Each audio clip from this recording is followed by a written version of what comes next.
Wontenipun kacarita kawarna nagari ing Betawi. Lagya wonten wiraos kang tan arju inggih ing mangsa punika pun Kapiten nyulet bedhil. Bedhil agung dipun pasang mimisipun ngungkuli dalem puri, maka jeng Pangeran Bendu nunten pinutusan tinakenan turunipun nyulet bedhil tan pacar mimis ngungkuli puri. Dari cuplikan Babat Banten Pupuh 32 Pangkur. Pangkur tersebut menceritakan keadaan istana Pangeran Jayakarta yang tiba-tiba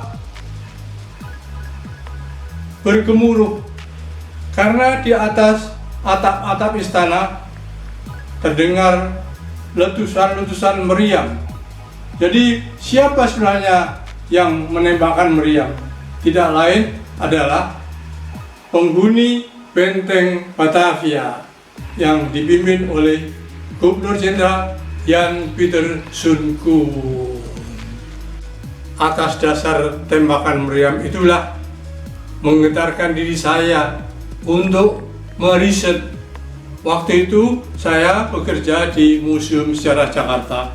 Saya buka buku-buku lama dan saya dapatkan keterangan-keterangan yang sangat menakjubkan. Pangeran Jayakarta amat marah karena istananya ditembakin meriam. Untung saja tidak ada korban. Atas dasar itu dan juga hasil dari riset saya membuat novel. Novel tersebut berjudul Sang Gubernur Jenderal. Inilah cover bukunya yang sudah lama, sudah begitu pudar sehingga saya hanya bisa membuat fotokopinya. Sang Gubernur Jenderal diterbitkan oleh penerbit Gramedia pada tahun 1976.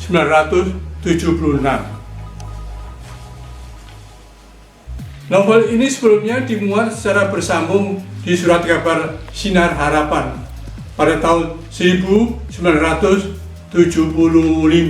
Jadi kira-kira lebih setahun sedikit setelah riset saya.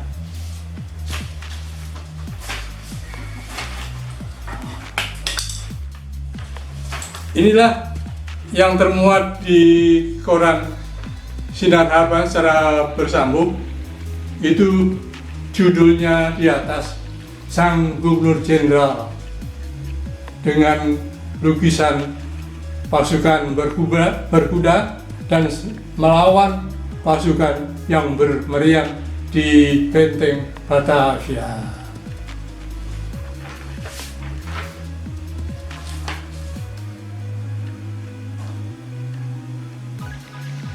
Inilah yang dimuat di dalam surat kabar Sinar Harapan, memperkenalkan kepada masyarakat membaca bahwa menjelang tahun baru akan dimuat cerita bersambung dengan judul Sang Gubernur Jenderal, ditulis oleh Rahmat Ali.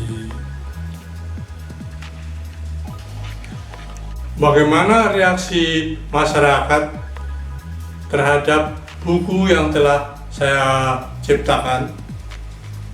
Di dalam surat kabar Kompas tahun 1980 tertulis begini: Rahmat Ali, Sang Gubernur Jenderal Jakarta, PT Gramedia tahun 1976. Tertulis begini: kalau seorang siswa akhir sebuah SD yang diajar oleh guru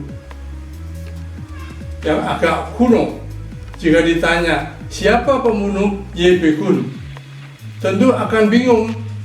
Saya pun akan bingung jika ditanya begitu sebelum membaca buku ini.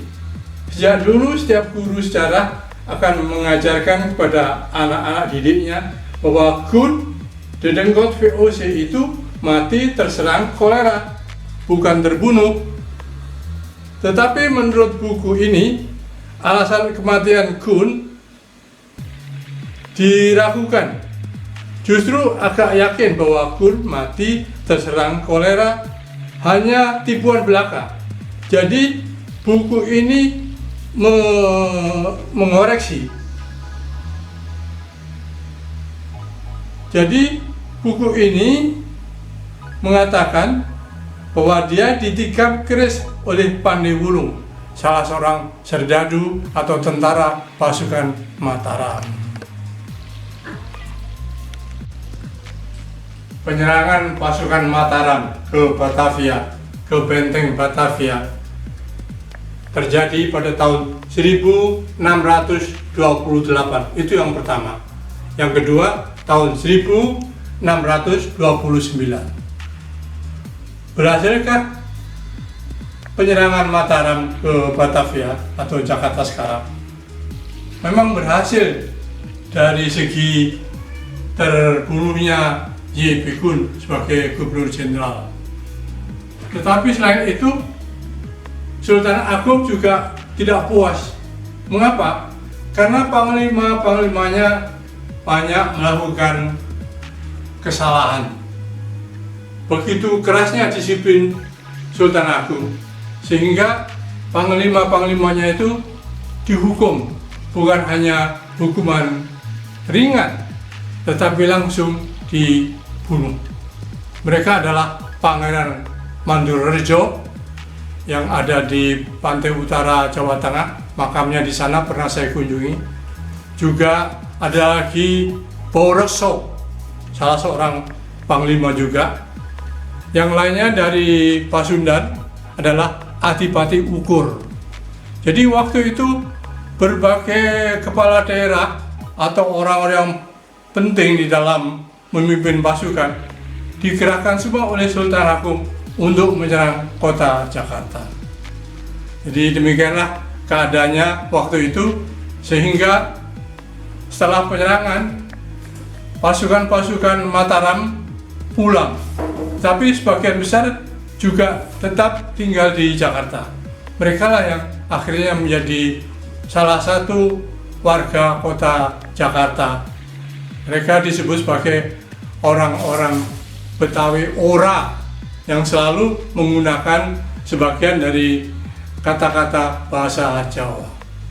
Saya kira demikianlah kesimpulan dari novel saya, Sang Gubernur Jenderal, yang diterbitkan oleh Gramedia dan sekarang tetap dikenang oleh masyarakat.